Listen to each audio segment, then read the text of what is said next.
রোগীর হিমোগ্লোবিনের পরিমাণ হচ্ছে 3। আধা ঘন্টার মধ্যে শরীরে যদি রক্ত না দেওয়া হয় তাহলে রোগীর খুব ভয়ঙ্কর অবস্থা হতে পারে। এমন একটা ফোনটা আসলো আমাদের এক বড় আপু পরিচিত, তার কাছ থেকে। তো তার রক্ত লাগবে প্রায় 4 থেকে 5 ব্যাগ, তারও বেশি। তো আমাদেরকে বলল এ পজিটিভ রক্ত লাগবে। তো আমাদেরকে অতি দ্রুত সম্ভব হলে 5-6 ব্যাগ ডোনার নিয়ে মেডিকেলে যাইতে। এখন বাজে রাত প্রায় 1টা বা 1টার আশেপাশে।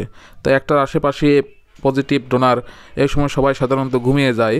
তো যার কারণে এ পজিটিভ রক্ত পাওয়া খুব মুশকিল এত রাতে। তারপর আমরা আশেপাশে ম্যাচগুলোতে একটু নক দিলাম বন্ধুবান্ধবদের।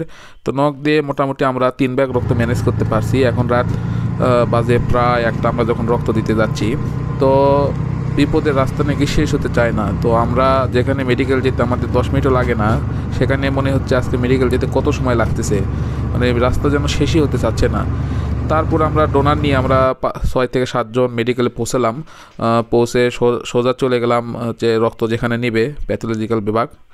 তো ওখানে গিয়ে আমরা মোটামুটি আমাদের যেগুলো ফর্মালিটিস ছিল রক্ত পূরণের আগে, বিভিন্ন ফর্ম পূরণ করতে হয়, যারা ফর্ম পূরণ করবে তো তারা মোটামুটি তাদের বায়োডাটা লিখে দিচ্ছে।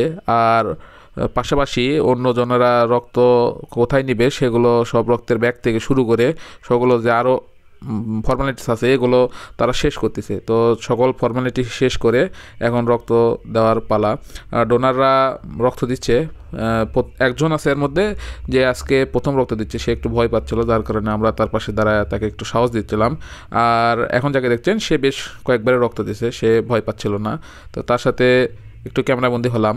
তো মোটামুটি আমরা রক্ত দিয়ে একটা প্রশান্তির হাসি নিয়ে আমরা এখন ফিরতেছি। তো ফেরার সময় এখন বাজে রাত প্রায় 3টা। আমরা মেডিকেলে একটু কিছু ছবি টবি উঠাইলাম, একটু গল্প আড্ডা দিলাম। মেডিকেলের এই রাস্তা লাইটিংটা খুব সুন্দর লাগতেছিল।